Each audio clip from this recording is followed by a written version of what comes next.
मुख्यमंत्री भजनलाल शर्मा ने दी स्वीकृति। अकलेरा और श्री गंगानगर मंडी में होंगे 2 करोड़ 28 लाख रुपए से भी अधिक के विकास कार्य। मंडी समितियों में कृषक सुविधाओं का होगा विस्तार। झालावाड़ जिले की कृषि उपज मंडी अकलेरा में ई नाम हॉल का कार्यालय भवन सहित नवीन निर्माण कार्यों के लिए 1 करोड़ 78 लाख रुपए से अधिक की राशि स्वीकृत की जाएगी। कृषि उपज मंडी श्री गंगानगर के फल सब्जी और वन उपज मंडी यार्ड में स्वीकृति। विद्युत कार्यों के लिए भी लगभग 50 लाख रुपए स्वीकृत किए गए हैं। मुख्यमंत्री ने राजस्थान कृषि उपज मंडी अधिनियम 1961 के तहत अनुमोदन किया। टोंक जिले में कृषि उपज मंडी टोडा रायसिंह के प्रथम बोर्ड के गठन का अनुमोदन भी। इस मंडी का प्रशासनिक संचालन हो सकेगा अब सुनिश्चित। तो मुख्यमंत्री भजनलाल शर्मा ने स्वीकृति दी है विकास कार्यों के लिए। देखिए एक तरीके से सौगात। अकलेरा और श्री गंगानगर मंडी में होंगे 2 करोड़ 28 लाख रुपए से भी अधिक के विकास कार्य। मंडी समितियों में कृषक सुविधाओं का इससे विस्तार होगा, विकास होगा। झालावाड़ जिले की कृषि उपज मंडी अकलेरा में ई नाम हॉल का भी जो है स्वीकृति दी गई है। राशि की भवन सहित नवीन निर्माण यहां पर हो सकेंगे और इसी के साथ जो है कई सारे विकास यहां पर होंगे। चलिए बढ़ेंगे आगे बात अगली खबर की। मुख्यमंत्री भजनलाल शर्मा ने विधानसभा अध्यक्ष वासुदेव देवनानी से शिष्टाचार भेंट कर दीपावली की शुभकामनाएं दी। इस दौरान गृह राज्य मंत्री जवाहर सिंह बेड़म, मंत्री कन्हैयालाल चौधरी और ऊर्जा मंत्री हीरालाल नागर ने भी मुख्यमंत्री से मुलाकात कर दीपावली की शुभकामनाएं दी। तो देखिए यहाँ पर दोनों की शिष्टाचार भेंट हुई और दोनों ने एक दूसरे को दीपावली पर्व की शुभकामनाएं दी। मंत्री कन्हैयालाल चौधरी और मुख्यमंत्री भजनलाल शर्मा की ये भेंट। ऊर्जा मंत्री हीरालाल नागर ने भी सीएम से भेंट की और एक दूसरे को पर्व की तो शुभकामनाएं दी। शिष्टाचार भेंट हुई।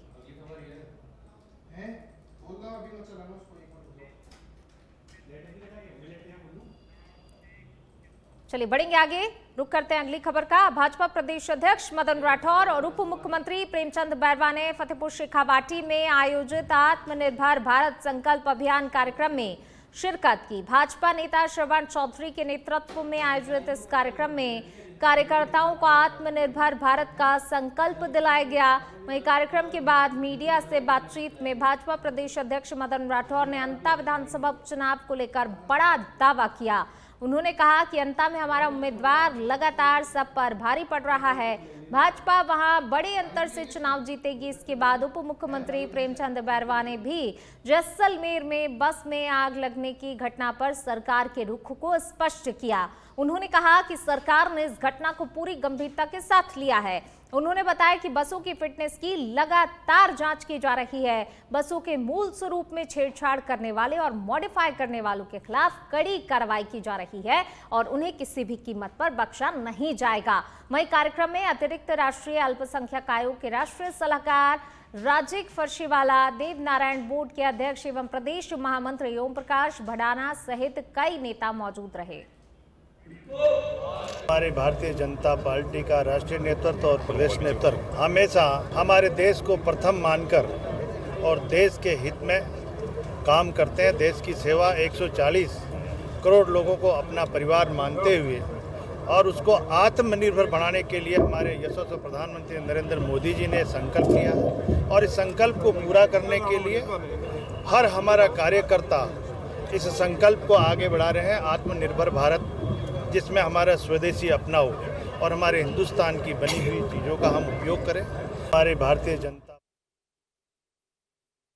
को तो कहा कि आप ऐसा माल तैयार करो जो दुनिया में कहीं भी अच्छे से अच्छा माल मिलता है, वो माल हम हिंदुस्तान में तैयार करें, भारत में तैयार हो, भारत के मजदूरों का पसीना का पैसा उसमें लगा हुआ हो, मार्केट भी भारत की जनता है, वो पूरा का पूरा पसीने का पैसा भारत के विकास में काम आना चाहिए, वो विदेश में नहीं जाना चाहिए। ये मोदी जी ने आह्वान किया है। तो ऐसा माल तैयार करो। हमारे व्यापारियों से आह्वान किया कि वो माल आप बेचो और हम सबका आह्वान किया है कि आप हिंदुस्तान में बना हुआ माल खरीदो।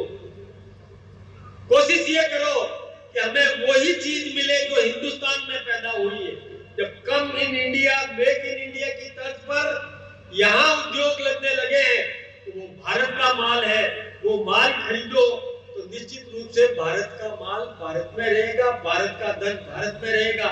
कभी कोई ट्रंप हमको धमकी नहीं दे सकता, कभी कोई दुनिया का कोई देश हमारे तरफ कुदृष्टि नहीं देख सकेगा। ऐसा काम नरेंद्र भाई मोदी। अंता विधानसभा उपचुनाव में भाजपा ने अपनी पूरी ताकत झोंक दी है। राजस्थान के शिक्षा एवं पंचायती राज मंत्री मदन दिलावर ने दावा किया है कि अंता में कमल खिलेगा। सच बेधड़क के पॉलिटिकल एडिटर लाल सिंह फौजदार से खास बातचीत में दिलावर ने कहा, कांग्रेस प्रत्याशी पर तंज कसते हुए जीत का विश्वास जताया। दिलावर ने शिक्षकों के मुद्दों और फर्जी दिव्यांग प्रमाण पत्र जैसे कई गंभीर मामलों पर भी अपनी राय रखी और सख्त कार्रवाई की बात कही। विधानसभा चुनाव की रणभेरी बच चुकी है। दोनों ही पार्टियों ने पूरी ताकत झोंक रखी है। मेरे साथ कैबिनेट मंत्री मदन दिलावर हैं, जो खुद हाड़ौती से आते हैं और उनका खुद का बारात देखा हुआ है। मदन जी, आज चूंकि अंता विधानसभा चुनाव है और अंता विधानसभा चुनाव जिस तरह एक पूरा बड़ा चुनाव, ऐसा लग रहा है बड़ा चुनाव हो गया हो, आपकी पार्टी ने भी ताकत झोंक रखी है, कांग्रेस ने प्रमोद जैन भाया पर दाव चला है, क्या देखते हैं आप, किस तरह का नजरिया आने वाले समय में देख? सब राजनीतिक पार्टियां अपने अपने प्रत्याशी को जिताने के लिए काम करती है, लेकिन फैसला तो जनता करती है। फैसला जनता को करना है कि उनको कैसे लोगों को चुनना है, राष्ट्रभक्त लोगों को चुनना है या भ्रष्टाचारियों को चुनना है या आतंकवादियों के समर्थकों को चुनना है या आतंकवादियों के समर्थक जिनकी नेता है उनके प्यादों को चुनना है, ये जनता को तय करना है। मैं इतना जानता हूँ कि कुछ माह पहले हमारे हाड़ौती के एक कांग्रेस के बड़े लीडर जो मंत्री भी रहे, वो अभी इस दुनिया में नहीं रहे, माननीय भरत सिंह जी, उन्होंने बोर्ड लगवाए थे और प्रेस के माध्यम से भी अपनी बात कही थी। उन्होंने कहा कि बाटा खा गया, पत्थर खा गया, खेत खा गया रखा गया, भाया खा गया, ऐसा करके लगवाए थे।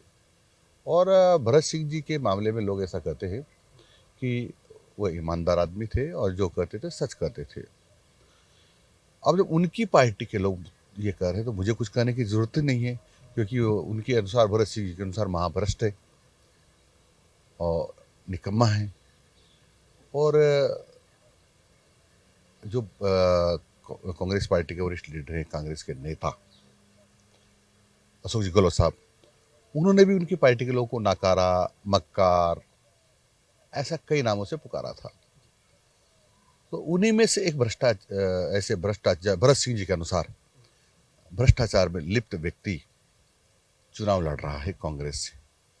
तो अंता की जनता बहुत समझदार है, वो भ्रष्टाचारियों को ज़्यादा भाव नहीं देती, न सहती है। और फिर वो जानते हैं कि किस पार्टी का कैंडिडेट कौन है। मोरपाल जी सुमन हमारे जनता पार्टी के कैंडिडेट है, काफ़ी संजीदा हैं, संस्कारित है, सौम्य है, ईमानदार है, अभी वर्तमान में प्रधान है। ये चुनाव लड़ रहे हैं। मेरा मानना है कि अंता विधानसभा क्षेत्र में भ्रष्टाचारियों को कोई जगह नहीं है और भारतीय जनता पार्टी रिकॉर्ड तोड़ मतों से जीतेगी। सवाल आपने जिक्र किया है, जो कि वहाँ जो विपक्ष है वो एक हमलावर बोल रहा है अंता विधानसभा चुनाव को लेकर कि आपकी पार्टी एकजुट नहीं है, उनकी पार्टी एकजुट है। दूसरे की थाली में ज़्यादा घी दिखाई देता है। अब उनकी पार्टी एकजुट है ऐसा मैं मान लूं तो फिर अशोक जी गहलोत सचिन पायलट के लिए मक्कार, नाकारा ऐसे क्यों बोलते भाई? पहले बोला था एकजुट है तो फिर भरत सिंह जी क्यों बोलते हैं कि ये भ्रष्टाचारी है, भाटा खा गया, रेत खा गया, पता नहीं क्या क्या खा गया, क्यों बोलते? वहाँ की जनता क्यों बोलती? ये सब जानती, जनता जानती है और वो इनको भाव देने वाली नहीं। मैं बिहार चुनावों की बहुत ज़्यादा चर्चा आपसे नहीं करूंगा, लेकिन बिहार चुनाव को लेकर अशोक गहलोत ने, चुनाव बिहार में हो रहा है, कानून व्यवस्था राजस्थान पर सवाल खड़े किए। क्या है, सो चूहे खा करके बिल्ली हज करने जा रही है। उनके राज में क्या क्या नहीं हुआ है। खुद ने खुली छूट दी है, मेरे इसको लूट करो, जितना खा सकते हो खाओ। इससे ज्यादा उस समय के मुख्यमंत्री अशोक जी गहलोत से ज़्यादा कमज़ोर और निष्ठुर मुख्यमंत्री कौन होगा कि उनके उपस्थिति में उनके शिक्षा मंत्री को शिक्षकी कह रहे हैं मुख्यमंत्री जी के पूछने पर कि क्या हमारे यहाँ रिश्वत तो नहीं ली जाती ट्रांसफरों में, और सब करें ली जाती है, फिर भी नहीं हटा पाए। इससे कमजोर और निष्ठुर या फिर बीच में से उसमें से कोई कमीशन लेने वाले मुख्यमंत्री से ज़्यादा निकम्मा कौन हो सकता है। दिलावर जी, अभी आपके विभाग से जुड़े हुए सवाल हैं कि एक हम ऐसा मामला सामने आया कि स्कूल के जो टीचर हैं वो जो पाउडर आता है उसको बेच रहे हैं, इस तरह की तस्वीर सामने आ रही है जो बेहद गंभीर तो है, ये शिक्षा को भी शर्मसार करती है और शिक्षक जैसी गरिमा को भी गिराती है। मैंने अखबारों में पढ़ा है, अब कितना सच होगा कितना झूठ होगा ये जांच से पता चलेगा। मैंने जांच के निर्देश दे दिए हैं। ग्रामीण शिविरों को लेकर क्या तस्वीर है? आप लगातार दौरे भी कर रहे हैं, शिविर लगाए जा रहे हैं, कितना आउटपुट उनका बाहर आ रहा है, जनता को कितनी राहत मिल रही है? सेवा शिविर है और शहरी सेवा शिविर है, ये हमारे राजस्थान की जनता के लिए वरदान साबित हो रहे हैं, क्योंकि जो छोटे मोटे कामों के लिए लोग रोज सरकारी ऑफिसेज के चक्कर काटते थे वो उनको चक्कर काटना नहीं पड़ रहा। अब एक ही छत के नीचे सारे अधिकारी उपस्थित रहते हैं और वहीं उनके काम हो रहे हैं। ऐसे लाखों लोगों को राहत मिल रही है। एक सवाल जो हमारी सच बेधड़क की टीम ने उठाया है वो मैं आपसे करना चाहूँगा। ब्यावर का ये मामला है और ब्यावर में सरकारी प्रधानाचार्य बने प्रकाश चंद प्रजापति, उन पर झूठा नेत्रहीन प्रमाण पत्र बनाने का आरोप है। तथ्य हमारे पास है, वो गाड़ी चलाते हैं, अपनी खुद की गाड़ी चलाकर स्कूल जाते हैं। उन्होंने जो प्रमाण पत्र बनवाया वो फर्जी बनवाया, एक बात। दूसरा, चूंकि ये मामला है वो किसी शिक्षक संगठन से भी जुड़े हुए हैं तो और मामला गंभीर हो जाता है। मैं पहली बार सुन रहा हूँ, यदि मेरे ध्यान में मामला आएगा और आप यदि लिख करके देंगे तो इसकी पूरी जांच करा लूँगा। दूध का दूध और पानी का पानी हो जाएगा। ये थी शिक्षा एवं पंचायत मदन दिलावर, जिनका कहना है कि अंतर विधानसभा चुनाव में एक बार फिर भारतीय जनता पार्टी कमल खिलाने जा रही है। वहीं साथ ही उन्होंने पूर्व मुख्यमंत्री अशोक गहलोत के तमाम आरोपों का भी जवाब दिया। वीडियो जर्नलिस्ट विजय गिरी के साथ लाल सिंह फौजदार, सच बेधड़क, जयपुर। खजवाला से खबर, राम राजी हुआ तो राज रूठा, अन्नदाता के तो परेशानी ही परेशानी।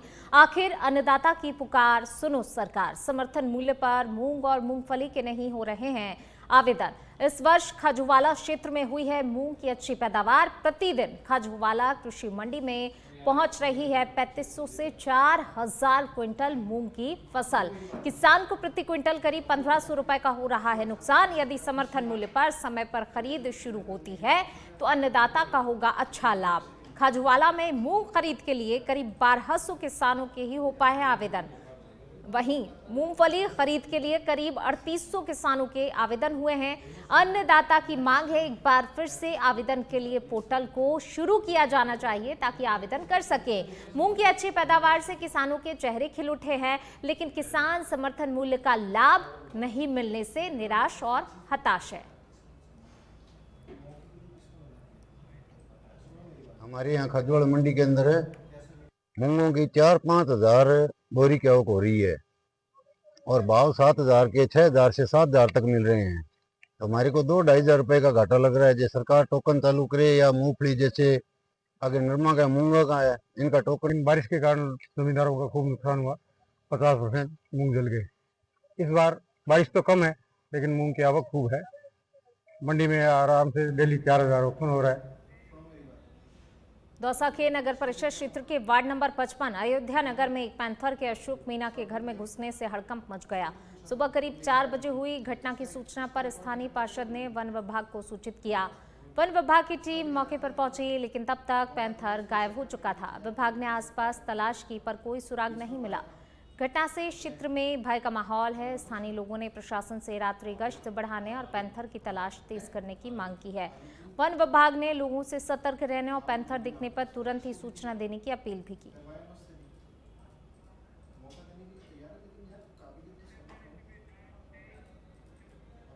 झुंझुनू से बड़ी खबर। झुंझुनू पुलिस ने 19 साल से फरार आरोपी को पकड़ा है। मुंबई में 2 दिन तक भेष बदल कर रही झुंझुनू पुलिस कबूतरबाजी में आरोपी रमजान अली को धर दबोचा। सीकर के धोद थाना क्षेत्र के कासली गांव का रमजान अली मुंबई में नाम बदलकर नया आधार कार्ड बनवाया। कासली गांव में शादीशुदा पत्नी छोड़कर दूसरी शादी भी उसने रचा ली। वहीं झुंझुनू पुलिस ने एक रेजिडेंसी में चौकीदारी कर रहे रमजान को धर दबोचा। सिम वेरिफिकेशन के बहाने 2-3 दिनों तक आरोपी की रेकी की। बिसाऊ थाना पुलिस की मुंबई में बड़ी कार्रवाई देखने को मिली है। कबूतरबाजी के मामले में 19 सालों से थी आरोपी की तलाश, जो कि अब पूरी हो गई है। आरोपी पुलिस की गिरफ्त में है। झुंझुनू पुलिस ने 25,000 रुपए का इनाम भी आरोपी पर घोषित कर रखा था। वहीं मुंबई में रमजान अली बन गया था अली, पिता के नाम से भी मनियार हटाया गया।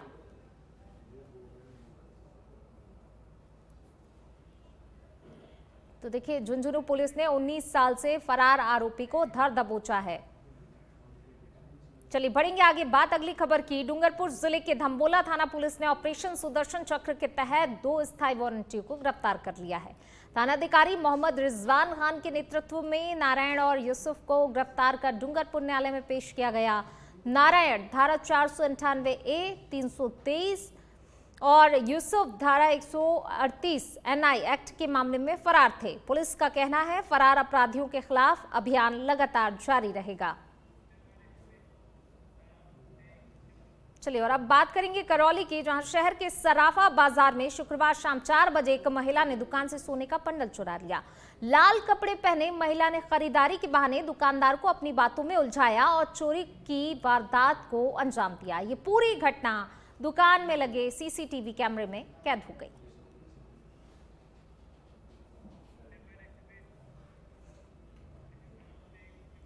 वहीं करौली के मंडरायल सड़क पर लवकुश वाटिका के सामने डंपर और बाइक की जोरदार टक्कर में माखनलाल माली की मौत हो गई, जबकि उनकी भतीजी गंभीर रूप से घायल हो गई। हादसे के बाद परिजनों और समाज के लोगों ने जिला अस्पताल में प्रदर्शन कर डंपर चालक की गिरफ्तारी और आर्थिक सहायता की मांग की। DSP अनुज शुभम और थानाधिकारी आध्यात्म गौतम ने परिजनों को समझा बुझाकर पोस्टमार्टम के लिए राजी किया। डंपर जब्त कर लिया गया है और ड्राइवर की गिरफ्तारी के प्रयास भी किए जा रहे हैं। तो देखिए, अस्पताल में लोगों ने प्रदर्शन किया, डंपर और बाइक की टक्कर हो गई। भिवाड़ी के चौपानकी थाना क्षेत्र में पंजाब नेशनल बैंक के ATM बूथ में सेंधमारी की घटना सामने आई है। शनिवार सुबह करीब 5 बजे अज्ञात चोरों ने गैस कटर का इस्तेमाल कर 27,66,000 रुपए की नकदी चुरा ली। चोरों ने पहले बूथ का शटर तोड़ा, फिर ATM मशीन काटकर नकदी से भरी ट्रे लेकर चले गए। पुलिस ATM बूथ और आसपास के इलाकों में लगे हुए CCTV फुटेज खंगाल रही है ताकि चोरों की पहचान की जा सके। हालांकि अभी तक ये स्पष्ट नहीं हो पाया है कि चोर किस गाड़ी से आए थे। भिवाड़ी DSP कैलाश चौधरी ने भी घटना स्थल का दौरा कर इस मामले की पूरी जानकारी ली। पुलिस ने अज्ञात चोरों की तलाश अब तेज कर दी है और जल्द ही मामले का खुलासा करने का दावा भी पुलिस की तरफ से किया गया है। और अब बात करेंगे कोटा की, जहां शहर के जवाहर नगर थाना क्षेत्र के न्यू राजीव गांधी नगर इलाके से एक और कोचिंग छात्र की मौत की खबर सामने आई है। जानकारी के अनुसार उड़ीसा निवासी 24 वर्षीय रोशन नीट की तैयारी के लिए 4 महीने पहले ही कोटा आया हुआ था और न्यू राजीव गांधी नगर स्थित एक हॉस्टल में रहता था। शनिवार दोपहर उसके हॉस्टल रूम में संदिग्ध अवस्था में शव मिलने से हड़कंप मच गया। बताया जा रहा है जब उसका चचेरा भाई, जो कि उसी के साथ हॉस्टल में रहता था, दोपहर करीब 2 बजे कमरे पर पहुंचा तो दरवाजा अंदर से बंद था।